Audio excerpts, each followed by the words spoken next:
Good evening. Here's my notes, here's my note sheet. It says all my stuff on it. And the first question that I received was, what is one passage that really stuck out to me when reading? I think that the first one that I would say really stuck out to me was the one on page 233. And it said, would a jury of 12 white men ever punish another white man for killing an American Indian? And I think this kind of showed the injustice in the court system at the time. There's a lot of racism going on, and obviously the white people didn't really see the American Indians as human, and this was a really reoccurring theme in the book because even during the court cases, Brian says like she was shot in the back of the head, and he didn't really show any remorse for like who he shot or if he shot a person. Another quote that really stuck out to me, which was on page 20 to 21, it explains that lawmen were still largely amateurs. They rarely attended training academies or steeped themselves in emerging scientific methods. It then went on to say later in that passage, because these enforcers received pitiful salaries and were prized for being quick draws, it's not surprising the boundary between good lawmen and bad lawmen was porous. And I think this showed the Osage Peace were really poor and corrupt, and they were willing to do anything for $1. And Hale paid a lot of them off, and other white men in the town and around the area paid the police off to get away with things that otherwise they wouldn't be able to get away with if the police were trained correctly and in the right manner.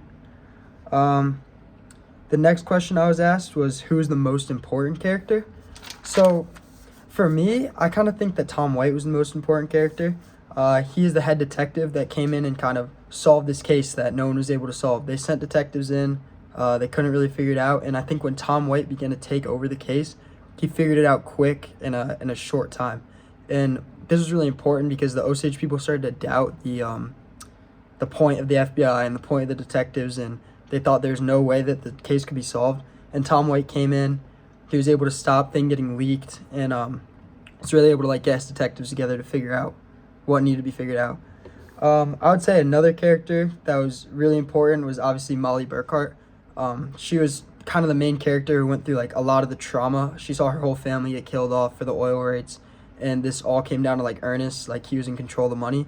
And I think emotionally she was definitely the main character in the book because she went through the most out of all the characters. She had to see her whole family get killed while she was struggling with an illness. That was like very, very emotionally deteriorating for her.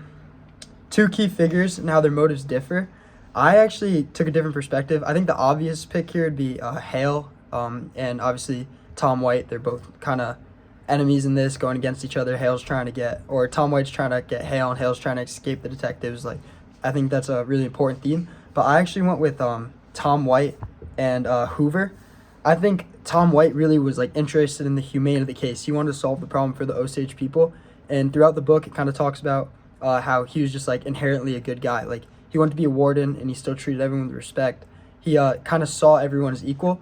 Well, I think Hoover kind of used the case to just publicize the FBI and just show that he could create a professional branch. Like, as the head of the FBI, Hoover just wanted to show that he could send people in and they could solve the job.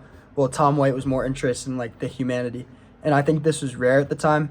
I think that their motivations were really different, and it was rare for someone like Tom White, detective, to come in and really care about the people he's affecting instead of just caring about getting the job done or care about making something, like making money for himself, which I think that was a lot different from Hoover. Hoover just wanted to make things public. And in the end, it also talks about how Hoover did documentaries on this and like public series and never asked for Tom White's opinion on things.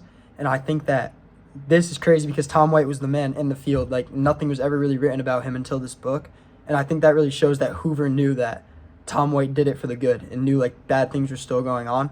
Well, Hoover just did it to get the FBI out there, which if he didn't do that, I guess the FBI wouldn't be as big as it is today.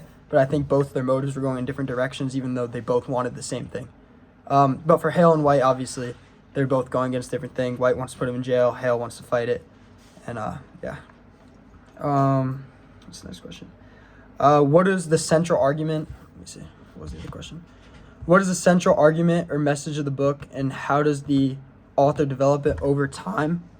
I would say the main central argument of the book is to show how inhumane the white people was just for murdering the Osage. They're setting up intricate ways to murder them.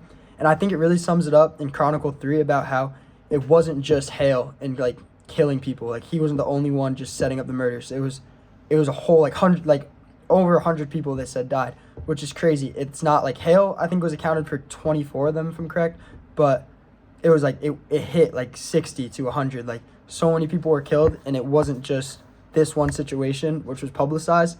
It happened all over. And I think the main thing is like the central argument was what greed, racism, and like things like that could do to people. It made a lot of the like white people in the area just do evil actions, and they didn't see the Native Americans, the Osage, as humans, which I think that's definitely a reoccurring theme in the book, especially when it goes into how the court case was handled. Yeah, overall, I'd say the central argument is probably about how the greed and racism just made people do evil things. Like when people saw money, they just completely disregarded another human life because of the different upbringings or like different places they're from, which is definitely crazy to me and probably my main takeaway. Yeah, that's it. I guess that's quick. Thank you.